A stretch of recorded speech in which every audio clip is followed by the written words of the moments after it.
This episode contains discussions about suicide which may be distressing for some viewers. If you're affected or need support, help is available. In Australia, call Lifeline at 131114 or visit findahelpline.com to find support near you. This podcast is coming to you from Wongal, Gadigal and Birrabirragal country, also known as Balmain, where the Global Centre for Social Justice and Advocacy Leadership is located. We acknowledge the traditional owners of the country we share and agree that sovereignty was never ceded.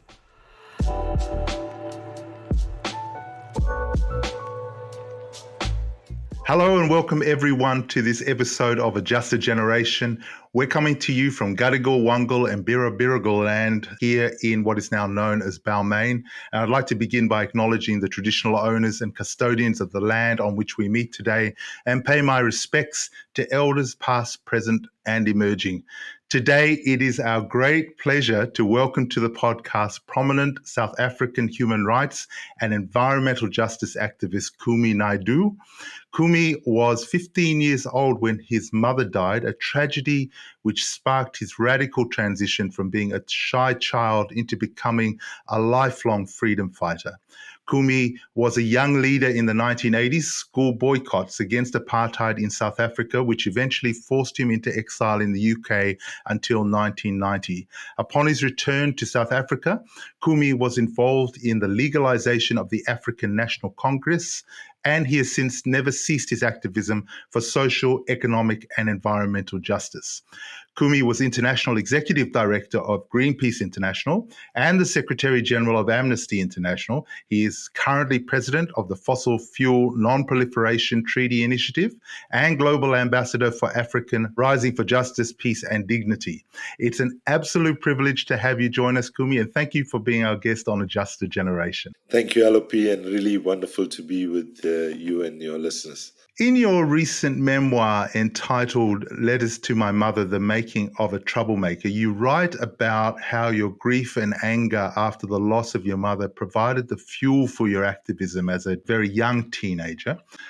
Can you take us back to this time which shaped you so dramatically? At least a year before my mum's passing, my political awakening had begun, really very much motivated by the murder of one of our leaders called Stephen Bantu Biko. And many people of your generation and my generation will remember Steve Biko. He was murdered in prison. And there was, a lot of inquests and legal processes around it. And so I began to start reading and so on. And there were progressive teachers at our school who were quietly feeding us literature and so on.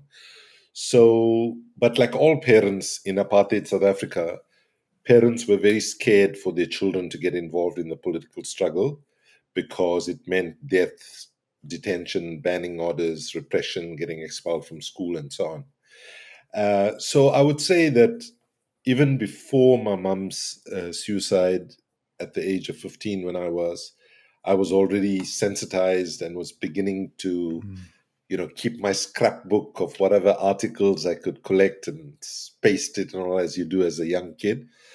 But then I think my mum's passing, as many people who've lost loved ones know, that everybody around you, when you lose somebody, are always trying to be kind, right? And while I knew that people were trying to help, none of those things really landed with me, to be honest.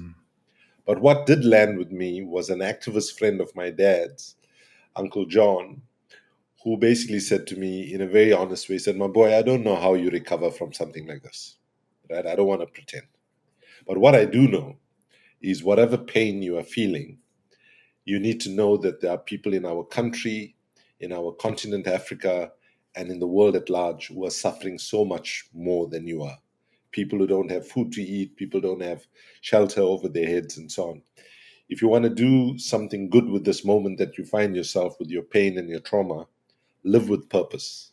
Live with purpose and use your life and whatever talents that you have been given, use it to advance the dignity of all people."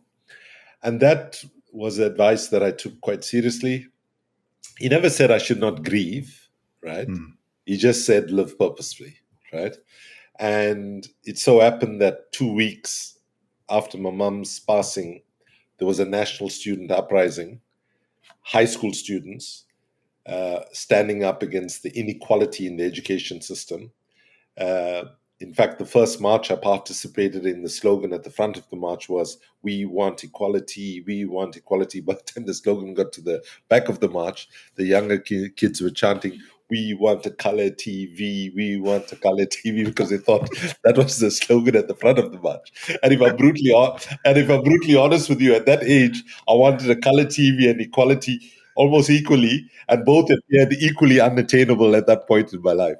So it's not to make the claim that at that age one understood everything that was going around, but we understood enough to know that apartheid was a monstrous injustice and that it was going to take good, decent people to stand up against this most offensive human rights violation, one of the worst we've seen in world history. And I guess and then what happened was the government expelled me from school. And when they did that, just as often happens when repressive governments take repressive action like that, they think they're doing the right thing. And sometimes, yes, they can snuff out resistance, but generally it backfires. And so, certainly in my case, it backfired. In my younger brother's case, it backfired, and many of my friends, because it sort of said, okay, that just means that you are confirming that we're going to give everything to fight you as hard as we can. So that's how my activism started at the age of 15. Your work is rooted in the idea of Martin Luther King's creative maladjustment principles. And you say you refuse to normalize inequality and instead focus on exposing injustice. What does this mean for you in practice in today's world? Okay, so just for those of your listeners who are not familiar with what Martin Luther King said when I was about 6 months old, it was when he said it the first time. He said, "My friends, as I come to the end of my speech, I want to note that in the field of modern child psychology, there's a very dominant term called maladjusted. Now, all of us want to live well adjusted lives and not suffer from schizophrenia or other mental illnesses. But, my friends, I say to you, there are certain things in our world that are so unjust and immoral that good, decent people should refuse to be well adjusted to." Then he goes on to say, "I never intend to adjust myself to religious bigotry. I never intend to adjust myself to racial discrimination. I never intend to adjust myself to economic conditions that will take necessities from the many to give luxuries to the few, while millions of God's children are smothering in an airtight cage of poverty in an affluent society." Unquote. Now, if that was relevant in 1965 in the United States, it's 1,000 times more relevant in the United States, but it is relevant across the world, while we see in many countries that actually what we have in place is not real democracy. We have the form of democracy, which are elections, but with the media capture and the incumbency capture and so on, we actually have oligarchies, you know. So we have the domination of the powerful, and so in a longer version of the speech, he says, "I now call upon decent men and women from around the world to come together to set up a new international organization, which sadly never got formed, to be known as the International Association for the Advancement of Creative Maladjustment." Right? That is, people who are not willing to accept a broken status quo. And so I've been very influenced by this. And I think if ever there was a moment the world needed creative maladjustment, which is basically we are not going to adjust to an economic system that benefits the 1% and gives crumbs to the rest. We're not going to adjust to a set of policies around energy, around transport, around agriculture that not threatens the planet. And just to be clear, to give your listeners some good news, don't worry about the planet. The planet is just fine. right? If we carry on the suicidal trajectory that we are on, this path will lead us to a point where we destroy soil resources, which is happening, our water resources. We warm up the planet to a point where we cannot grow food. And the end result is we will be gone, the planet will still be here. So everybody who is worried about saving the planet, don't worry too much, because if we become extinct as a species, the forests will grow back, the oceans will replenish, and so on. We need to understand that the struggle to avert catastrophic climate change is nothing more and nothing less than protecting our children and their children's futures. And so we as society, if you look at it historically, adjusted to a lot of abnormalities: slavery, colonialism, denying women the right to vote, racism, and so on. Now, while some of those issues we thought we had taken care of them and had addressed them, we see in some of the most powerful countries in the world, we see the rise of these ideas of racism, domination. I mean, to have the president of the United States say, I'm going to colonize Canada and colonize Greenland and I'm going to colonize the Panama Canal is shocking, right? But the bottom line is, I think today the optimism I take is that young people are not buying this broken garbage of a society that we have created, right? They are wanting to look at these old problems with fresh lenses and provide bold and ambitious thoughts. And I believe our generation's task is to create an enabling environment for young people with fresh perspectives, more energy than we have at this stage of our lives, to take leadership. And that's why we need creative maladjustment, which pushes back on the status quo so that we can give ourselves the best possible chance of securing this planet for our children and creating more equity, equality, and justice. It's funny you mentioned that point, and I heard it before in your speech in Sydney, where you talked about the planet, recovering. And I've always felt that myself, is that in taking a conservation view of the approach you take, it really is about what we do to conserve what we value, because that is the beautiful planet that we have, that we exist in, that we actually, are part of. And as you say, it has been through extinction events in the past, and it will be object of extinction events in the future. And we may just simply be seeing ourselves losing what we value in that regard, not what, the world being destroyed by us. We are a natural phenomenon in our own right in many respects. And so that is part of our decision points on this. I also was interested in your points around I guess some of the things around pushing back on the current order of things as they sit, and the democratic context that we have. And I wondered if you had any thoughts around and I didn't have these in the questions, but given the conversation, with the international rules-based order that's often talked about as being so important to try and maintain. There is some of the points made by some in some of these more radical movements in the US around needing to break down the rules-based order in order to allow for their rights to be heard and themselves to be heard in that process. Is it something similar in that context you're looking at from possibly a different perspective, or is there elements of what was established post-war that were actually important parts of things to maybe revisit, refresh, rethink at this time, but not necessarily throw out, because it really did provide us, a piece that we haven't really known? Well, there have been wars, obviously, during that period that have been on the margins, that haven't been in the press. But there, it is something which is it's a complex space. Did you have any thoughts on that? My perspective is the latter of what you said, which is that imperfect though the multilateral system or the global governance is, what we need to do is to actually reform, restructure, make changes, improvements, and so on. So if I were to put give you some facts of why this is necessary.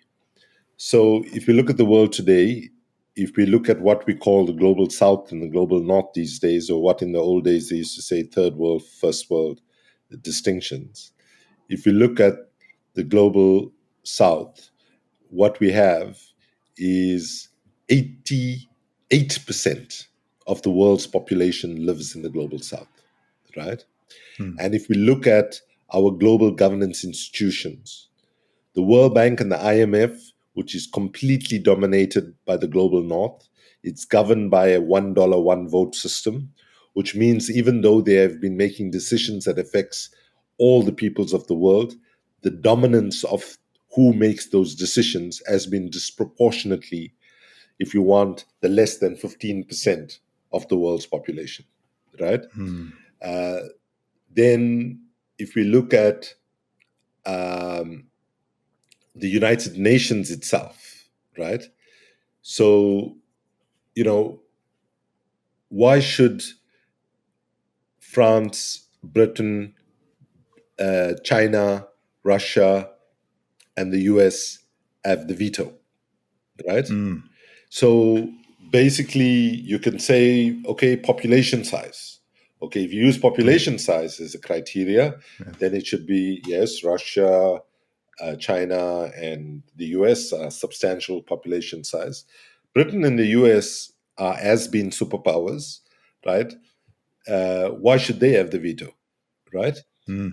So you might say, oh, okay, it's because if you work through a democratic lens and say the most populous countries should have some special right, then India and Pakistan and a whole bunch of other more populous countries should have the veto.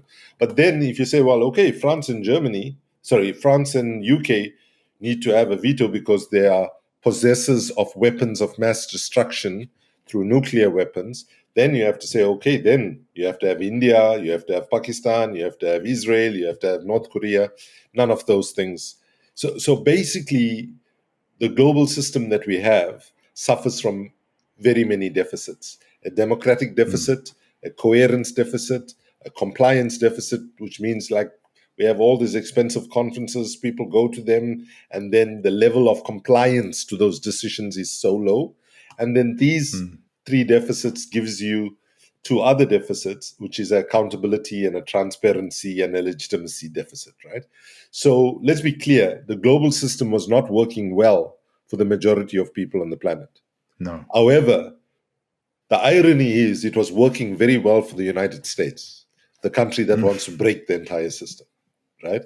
In fact, the US dominance has been by ensuring that they built the system this way. Like, for example, when the United Nations was being formed, right, there was a meeting in San Francisco where the US delegation waved a piece of paper in their hand and said, no veto, no deal, right? They insisted that they needed to have the right to a veto, for example. And so, do you know how many people that were not US citizens who became president of the World Bank?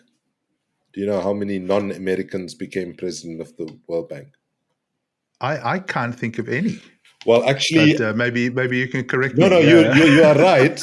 Ironically, there is one person, okay, Jim Wolfenson, Of course, right? Jim. Yeah, Yes, yeah, yeah, Australian. he's Yes. Australian. And when I raised this with him once, I said, how is it you pulled it off? He said, no, you don't know the story. I had to call Malcolm Turnbull, I think it was, and say, hey, I have to give up my passport and get a US passport. That's the only way. And that's what he had to do, right? Right. So this kind of domination has benefited the United States. They've and so on. So the US has very little to gain by going down this route, right? And the way they are going about it, they are trying to undermine the better pieces of that rules-based order, right? And leaving a lot of pernicious elements, which is the domination of a handful of countries and so on. So just to be clear, it's an imperfect system. It needs to be fundamentally transformed and made more equitable and so on. But what is coming out of the United States right now is dangerous.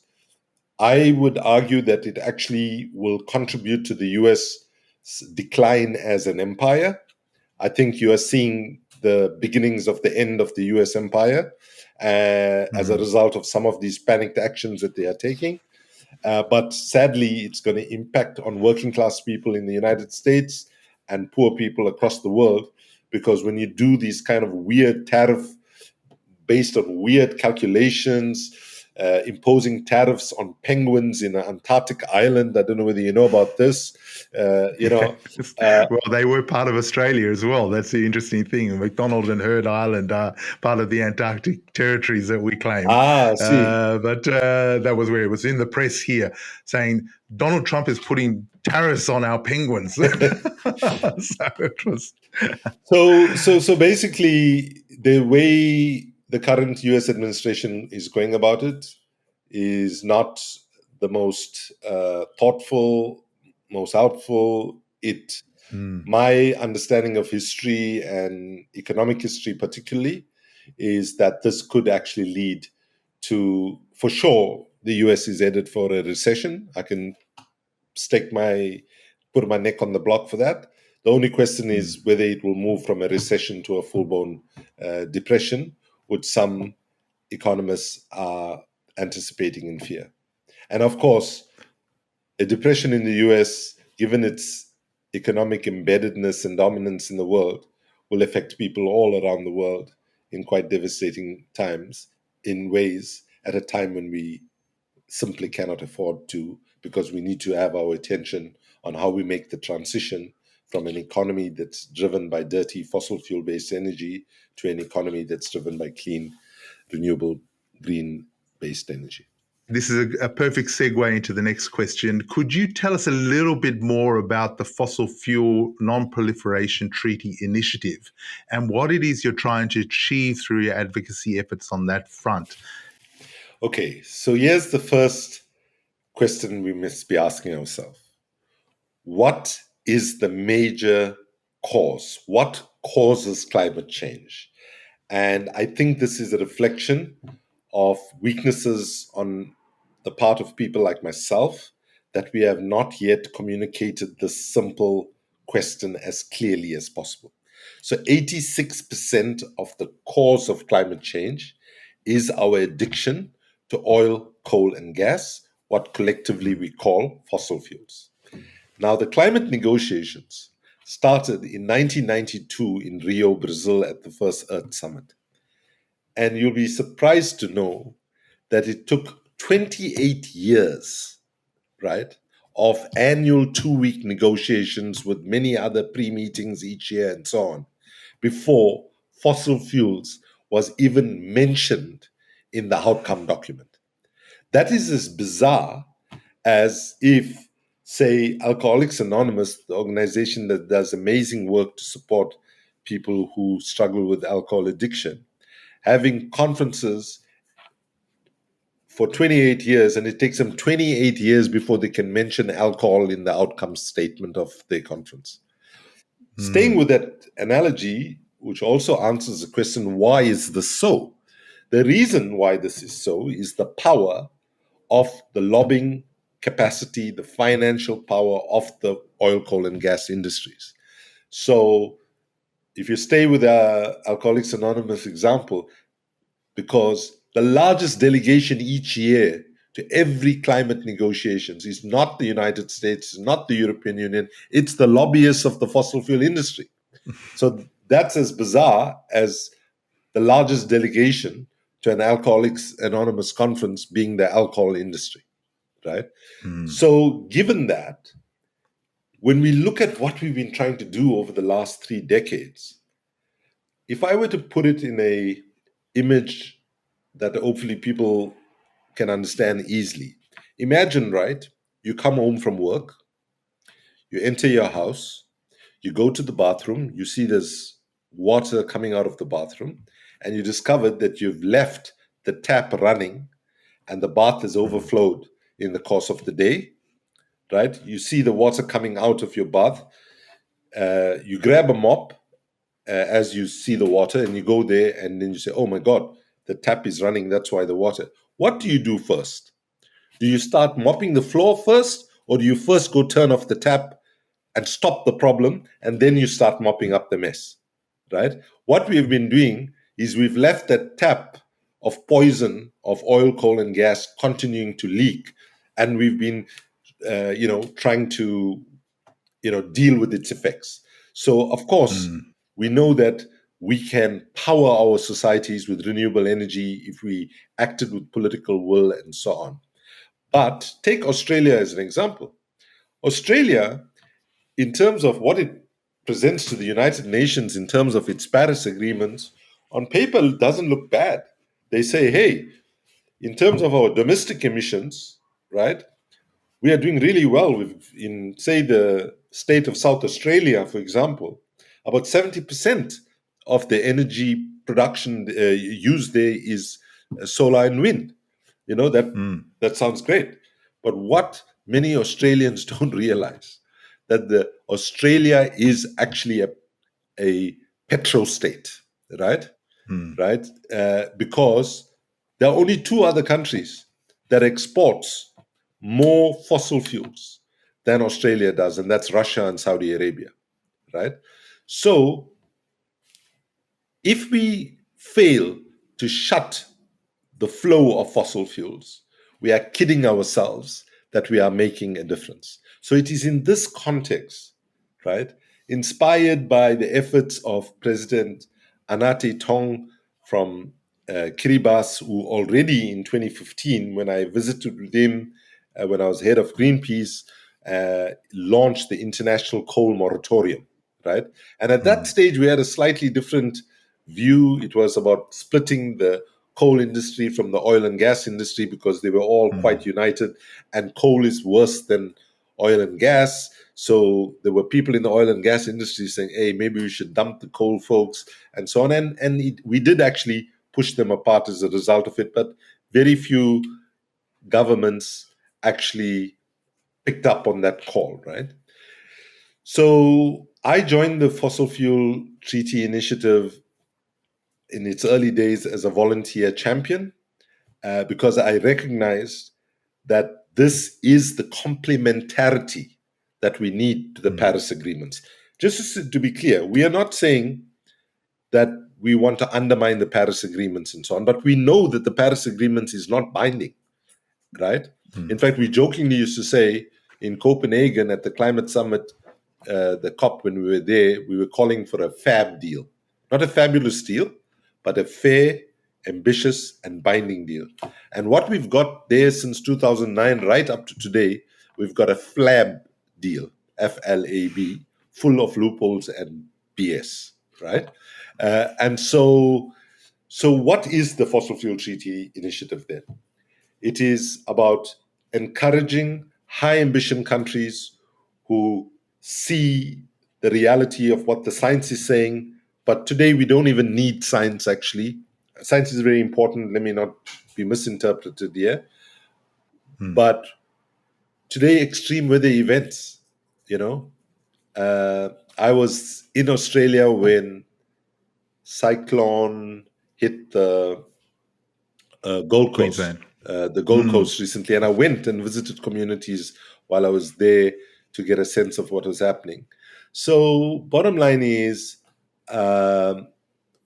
we've now got 16 countries on board, right, who are engaging in the process of building the momentum, and we are following the pathway of the Landmine Treaty, where high ambition countries negotiated the treaty outside of the UN system.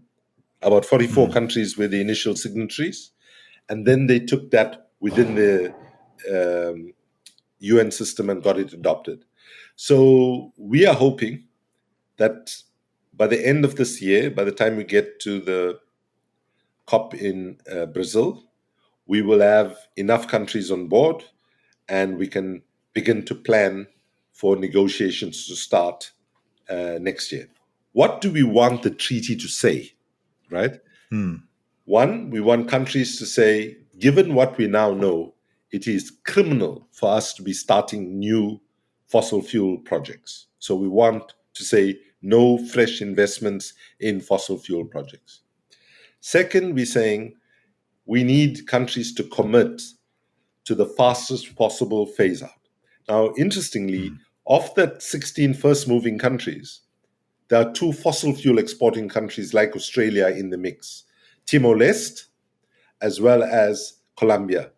And these countries know that their revenue is currently based on fossil fuel sales, but they know that in the long-term interest of the country, their people, the world, they need to change, and they need to replace that revenue with other industries such as renewable energy, sustainable energy, sustainable agriculture, ecotourism, and so on.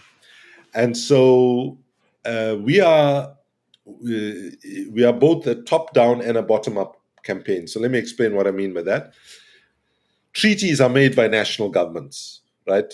They are the ones who. So we have to, speak to heads of state, ministers, and so on. So we have a lot of lobbying and conversations going on that level to try to get governments on board. And the good news is we are getting meetings with presidents and prime ministers and ministers in most countries where we seek them out. Obviously, we're not going for we're not trying to get a country like Australia on board right now, because if Australia joined, they will, or the US or Saudi Arabia or Russia, they would take down the ambition that we need, right? So we don't want them to be involved right now. We want the countries who really fully, unequivocally accept what the scientists are saying and are willing to act on it.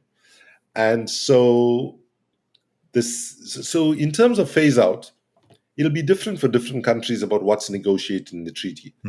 If you are Iceland, for example, or if you're a Pacific Island state that has no major fossil fuel resources, to phase out your fossil fuel dependency, it's going to be much easier, much faster, and so on.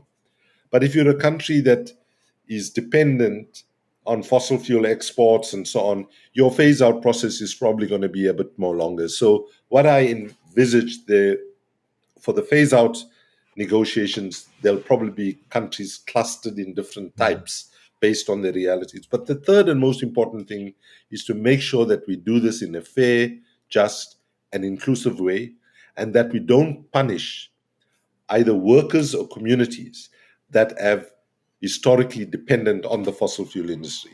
So one concern I have is that there's lots of focus, as it should be, on workers in the fossil fuel industry to make sure that they are not punished as a result. It wasn't their fault. They thought they were doing the best thing in the service of the societies, producing energy and so on. But we have to go beyond taking care, when we talk about a just transition, of just the workers in the industry. What about the woman who sells vegetables outside a coal mine? Like in my country, there are lots of small informal traders whose livelihoods completely depend on the fact that that coal mine exists, right? So people have money to buy the fruits and vegetables that they sell.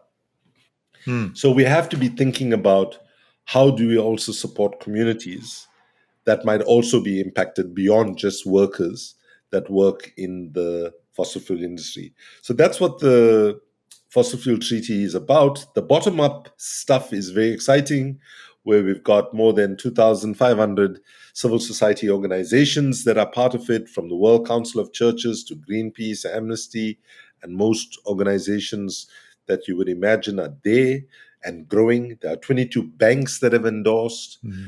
We've also had some unlikely support, you would think, from some players in the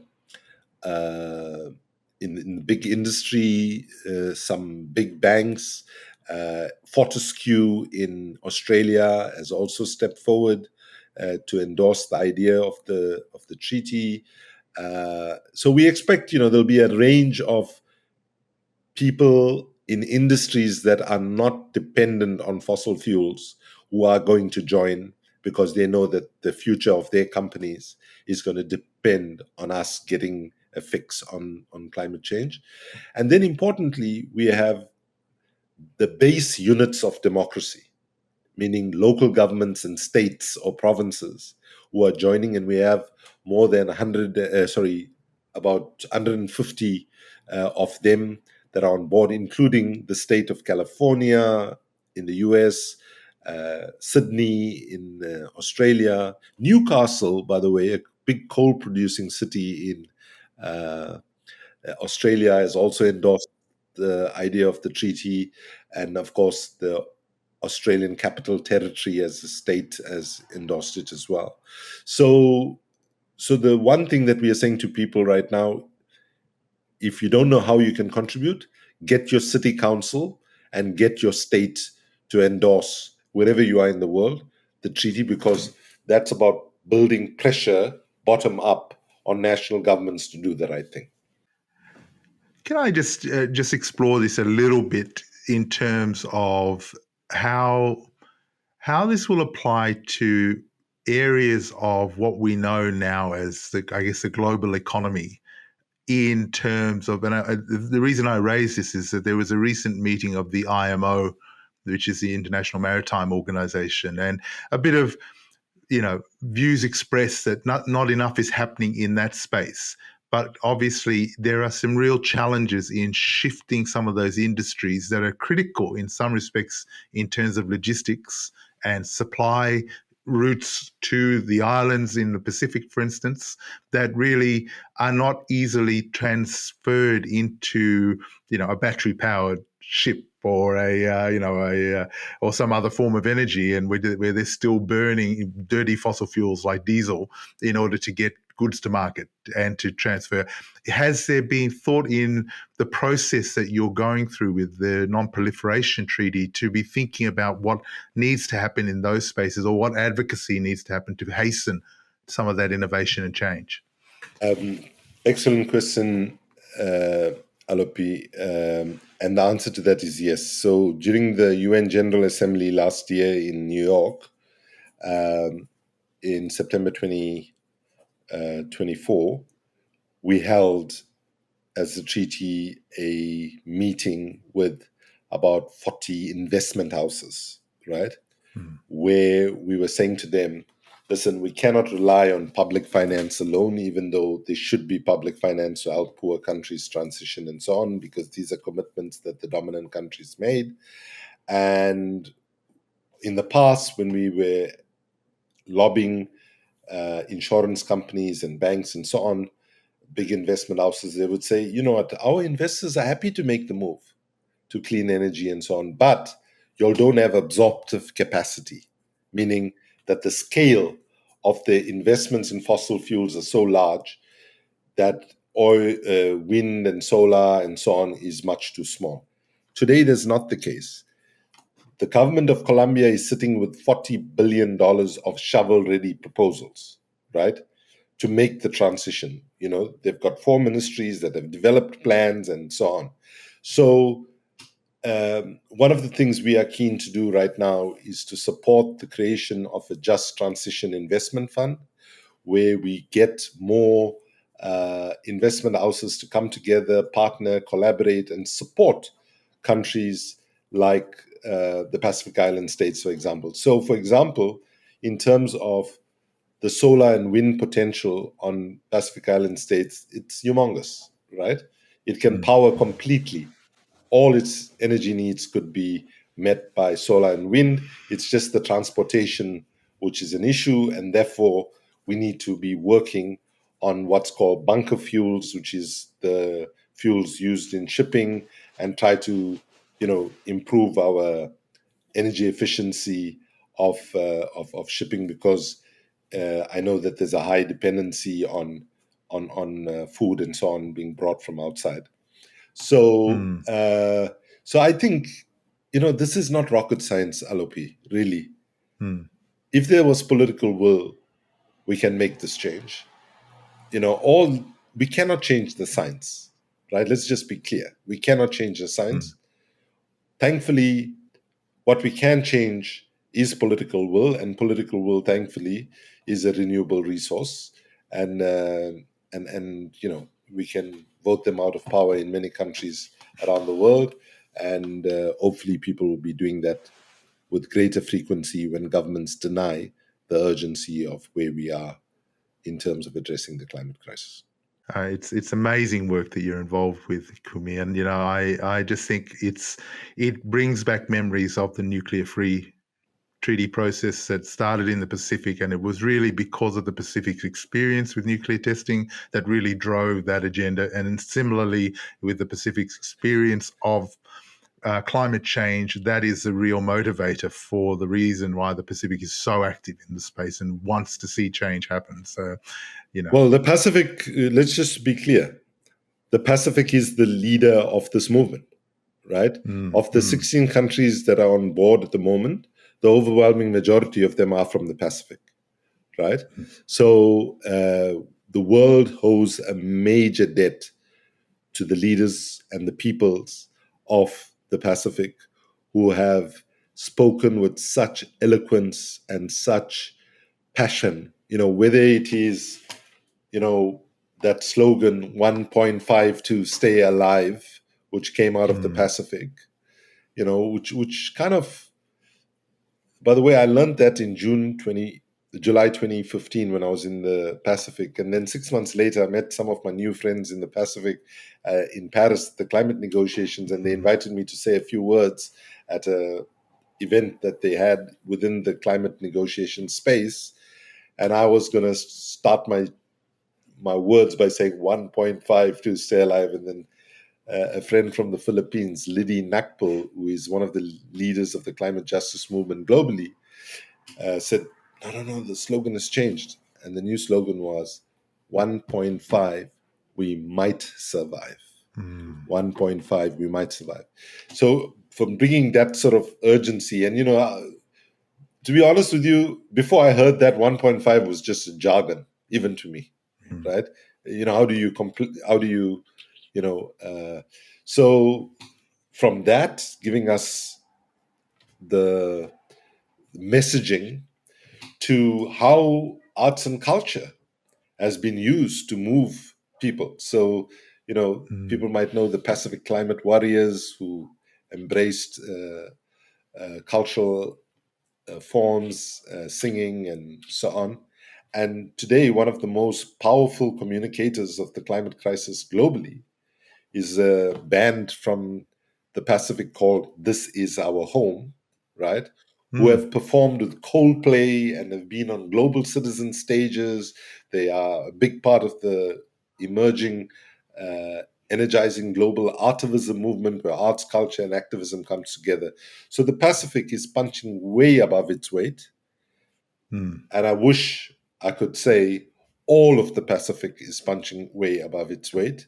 But sadly, the two most dominant countries in the Pacific, Australia and New Zealand, still are dragging the feet and are betraying their neighbors in neighboring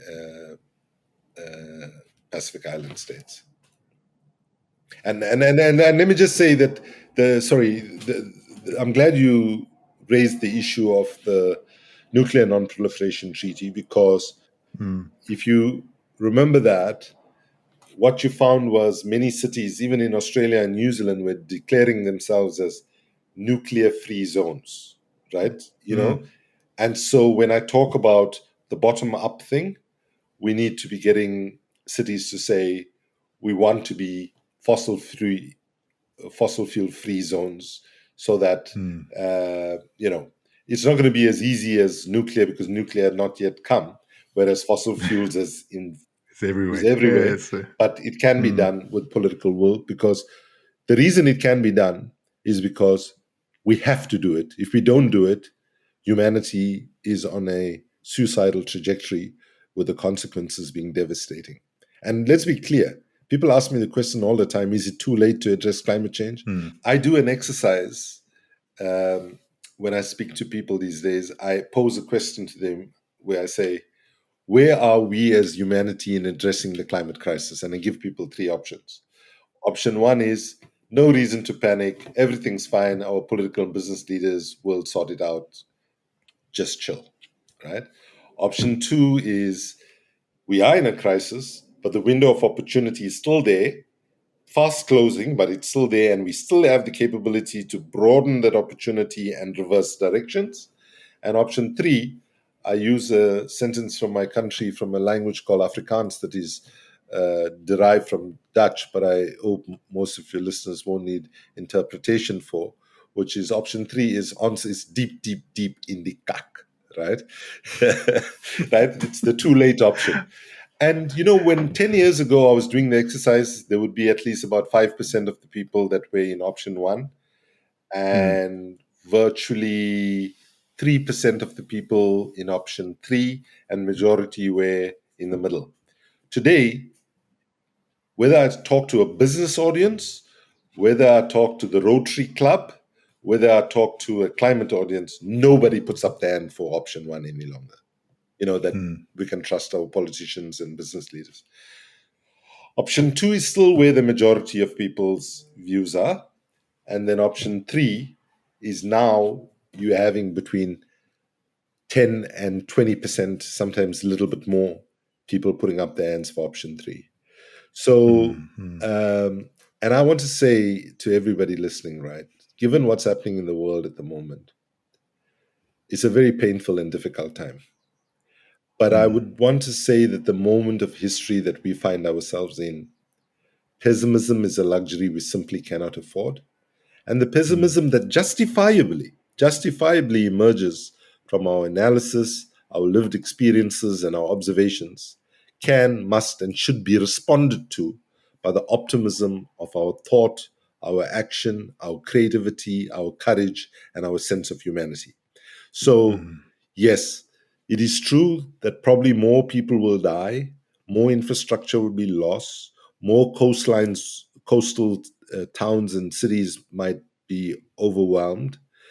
That shouldn't have happened if we acted when the science told us in 1992 that we needed to act. But I still believe that we are still within an opportunity to turn things around and to ensure that the worst of what the science warns us about, and these 3 words are important: catastrophic. We're already in the zone of catastrophic. We're having lots of catastrophic climate events, but it's whether, in fact, the other 2 words kick in, which is runaway and irreversible climate change. I want to believe that while we are already in the space of catastrophic climate change, that we have not reached runaway and irreversible yet. And let's hope that we can broaden that window of opportunity and move us away from irreversible runaway climate change, and where we can limit the extent of the catastrophe that we are already seeing. That leads me into the second of the last questions. Our centre is dedicated to providing emerging leaders and change makers the inspiration to become effective social and climate justice advocates. And just in light of what you've just said, how do you give hope to that younger generation, given everything that is sort of piling one on top of the other, to make it, a really almost, I would call it, used to be called anomic space where people lose hope, but there must be a pathway to hope. So Archbishop Desmond Tutu was one of the leaders of the liberation struggle in my country, South Africa. Used to, with a big smile, say, "I am proud to be a prisoner of hope," and so let me just say that, let me put it to you in a story, right, which explains this dilemma. I was addressing a group of environmental foundations in the US some years ago. And at the end of the speech, one upset delegate put up a hand and said, "Dr. Naidoo, have you heard of Martin Luther King?" And I said, "Yes, of course. And, he inspired many people in my country and in my continent in our fight against colonialism and apartheid." And then she said, "Do you know what his most famous speech was called?" So, thinking it was a trick question, I very gently said, I have a dream." And she shouted back, "Yes, it was I have a dream. But when I hear you speak, sounds like you've got a bloody nightmare. The forests are disappearing, the oceans are rising, inequality is on the rise, fascism is on the rise, blah, blah, blah. How are you going to motivate people to get involved there?" So one of the leadership challenges of the moment that we find ourselves in is, how do we do two things simultaneously? How do we speak truth to power and not sanitize the fact that, in fact, we are facing an existential crisis on the one hand? But how do we do it in a way that does not immobilize, depress, demotivate, and create despair, right? So what I say to young people is a couple things. One is, firstly, call bullshit when people like me of my generation say young people are the leaders of tomorrow. BS that, right? Seriously. Because if you wait for tomorrow, young people, there might not be a tomorrow to lead in, right?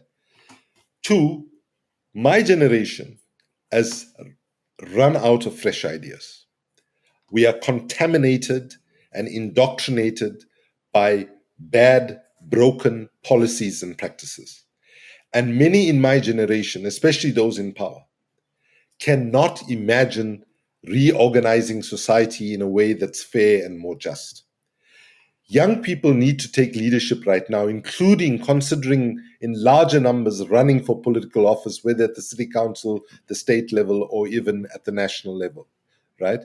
You have to step up and say that, actually, I have to do this because my generation as a young person, is going to pay the price for the failure of adult political and business leadership, because they have chosen to put short-term profit before long-term safety of our children and their children. Then the difficult thing is, to see the burdens we have left with young people.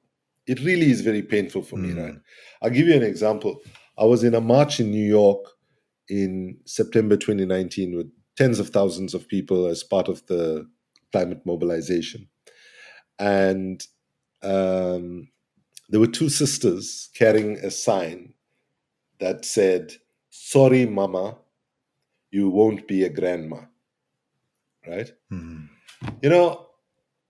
I looked at them and I just felt a desperate pain in my chest.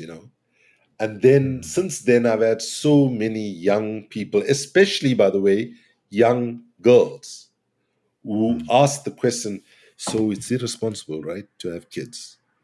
I mean, how do you tell them it's responsible or irresponsible? There's no right answer to it. So I say, this is a very personal decision. You're going to have to take it, and so on and so forth.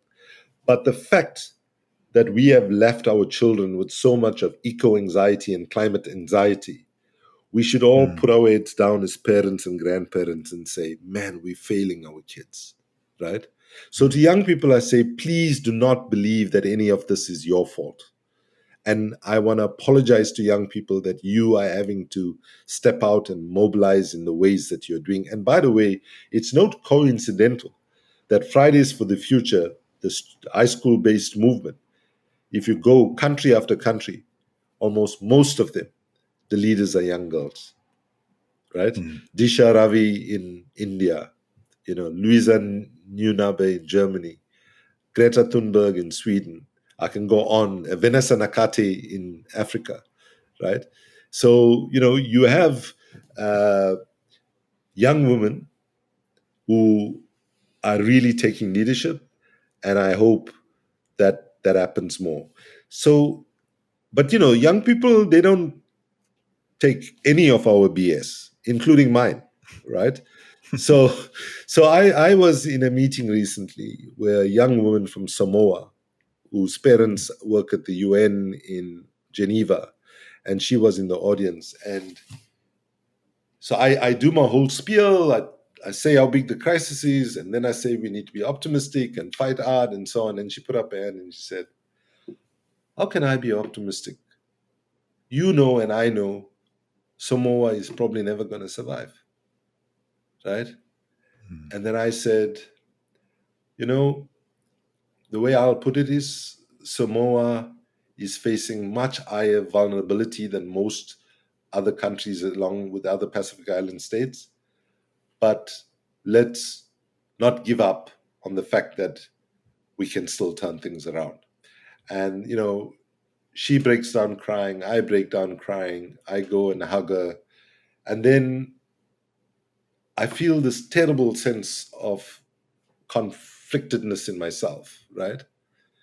And then I say to so when we were handing over, when I was at the head of Amnesty, we gave Fridays for the Future the highest award that Amnesty has, called the Ambassador of Conscience Award. And when I was handing it over to them, I said, please make sure that you don't allow the Donald Trumps of the world to deprive you of your childhood, right? Don't let your childhood be taken away from you. Continue to struggle and fight and bring sanity to the public debates and bring the voice of urgency. But do it in a way that you are singing and you are dancing and you're building friendships and you're building networks of people that you can lean on. And and I jokingly say, and don't forget that activism can be super sexy. So have fun and be do your activism in a way that you are building happiness for people around you, right? Because those in power who are not willing to accept the science and so on are banking on us being depressed, are banking on us being defeated, are banking with us being despondent.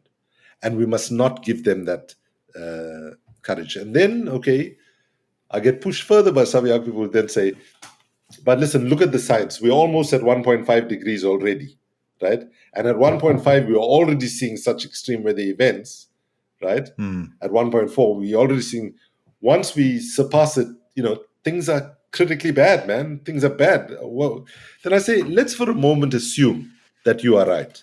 These are people who are in that camp which says it's too late, right? I say, let's assume for a moment that you are right. And only history will tell us, the future will tell us who's right. I hope that the option 2 is the right one, that the window of opportunity is closing, but we can turn things around. But let's say, so I say to them, let's say that option 3 is the right option. What are you going to do? So I say, let's think like this. Even if it's going to be option 3 and humanity is on the route to extinction, let's make sure that the people who brought us to this point of destruction do not get away without being held accountable, without being named and shamed and so on. And some of us, for young people, that actually is a little bit motivating, that like, well, and the most important thing I think is also, sadly, as resources shrink and so on, as we're seeing in the United States and elsewhere, opportunistic politicians will pit one group against the other, right? And you see that happening in many places. And so part of what we need to do also is to make sure that we stay as united as possible, try to educate people in fun-loving ways, and let's not use too much of jargon and theory and so on. And I'm convinced that if we do not harness the full power of arts and culture, we will not be able to educate fast enough and large enough numbers of people to be able to get involved. We need artivism, right, to actually reach the numbers of people that we need to reach. And one of the main reasons we have failed historically is we aimed all our narratives at the brain and we ignored the heart, the body, and the soul. So now we need to nourish the heart and body and the soul. Young people need to nourish their own self. Make sure that you're keeping a sense of optimism. Make sure you have support around you. Make sure you have as much fun and do your work in a way that you're exuding love for humanity, love for nature, love for your neighbors, love for the idea of life itself. And hopefully that approach will sustain you, help you deal with the difficult moments. There will be many difficult moments ahead, no question about it, right? Because every extreme weather event is going to be a difficult moment, because many of us will think, oh my God, why did they not listen to us? We've been saying so long this is going to happen, and now it's happening. So So, to young people who are listening to this, you are our future. You will pay the biggest consequences if we don't get our political leaders to change.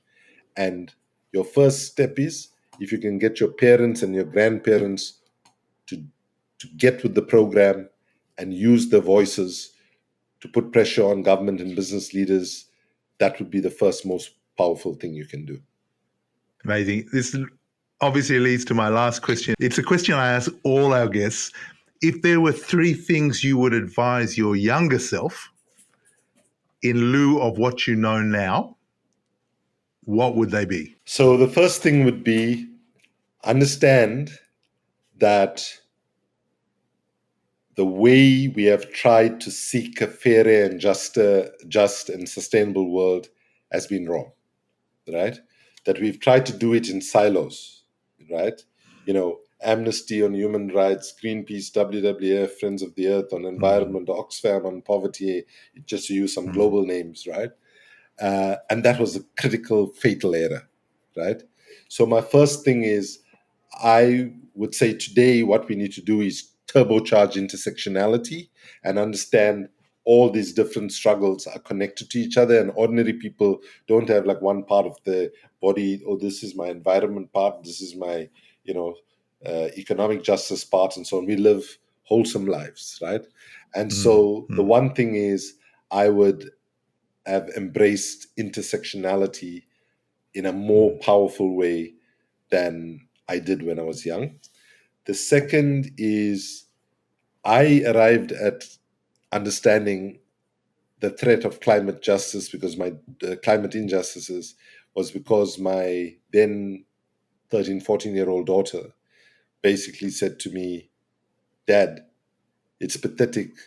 Somebody like you, who claims to be educated, who doesn't understand how climate change is addressing my life, impacting on my life and my generation's future.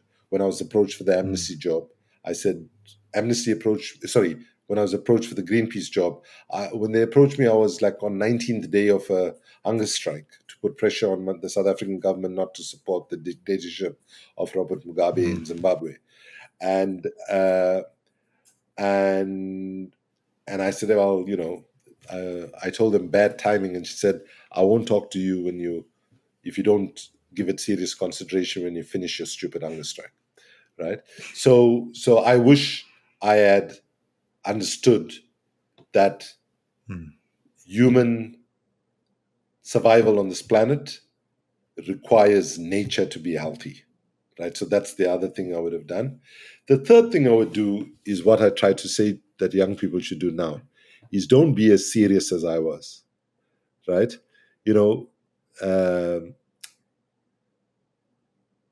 Always remind yourself as a young person that you're still young and you have a right to do the things that young people do, and make sure that you have a wholesome set of experiences in life. Yes, you can be dedicated and be very actively involved, but even in the way that you design your involvement, make it life-loving and so on. The last thing I would say is, maybe this is my fourth chair, I'm adding four things. One is, when you get involved as a young activist, one of the things you start doing is you want to sound like the older activists that recruited you or influenced you. So you start using big language and, human rights-based approaches, which means nothing to anybody, right? Like when I occupied an oil rig in the Arctic in 2011, my slogan said, "Save the Arctic, stop Arctic destruction." When my brother, who's a world-renowned optometrist, goes on national television and they ask it to try and plead with the South African government to put pressure to get me out of prison in Greenland, they ask him, "So, Coven, what exactly was Kumi doing in the Arctic?" And my brother, who has PhDs and so on, says, "I must be honest with you, I don't have a bloody clue. All I know, it's something to do with with the climate change, and I can tell you it must be really serious because this guy can't swim to save his backside. That's why he did. That's why he did it. And so, it must be quite serious. So imagine if my brother, right, who doesn't get why I was in the Arctic, And that slogan, "Stop Arctic Destruction," never meant anything to him. And so some kids in my family, when I get back out of prison, they also attack me and say, "What a stupid slogan. You activists are constantly speaking to yourself. You'll need to think about who is your audience," right? And this is a kid who understood climate stuff. And then I said, "What would have been a better slogan?"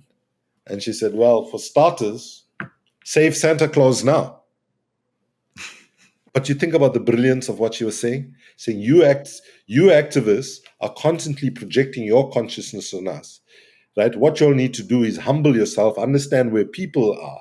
And if the only conception that people have about the North Pole is that Santa Claus is chilling there for most of the year and he comes down at Christmas, then, start with their consciousness, not your consciousness, and she even went so far as to say, and she was right, if you had occupied that rig dressed as Santa Claus, there will be kids all over the world now asking the parents, "What's happening to Santa Claus? Why is he under risk?" And most parents won't know the answer necessarily, but it would force them to start investigating and finding. So my fourth thing is, I would not get intoxicated by big theoretical and conceptual language. I would have, even with my anti-apartheid activism, erred on the side of being accessible in the language that I use more culture, use more song, dance, theater, and so on than I did when I was a young activist. So I can completely agree with you on everything you've said, Kumi. And what an inspiration it's been. Thank you so much for being part of A Just a Generation. And I can't wait to get this episode out. It's going to be fantastic. Thank you so much, Alopi. And I also hope to have you quite soon on my podcast, Power, People and Planet. And I'll be reaching out in the coming weeks to set that up. Thank you so much. And thank you for all the work that you do and the work that your center does. Thank you for tuning in to this episode of A Just a Generation. Now it's your turn to take action. Change happens when we come together. So be sure to like, subscribe, and share this episode, and consider making a regular donation to the Global Center for Social Justice and Advocacy Leadership by visiting our website www.erc.org.au/donate. Your support powers real change.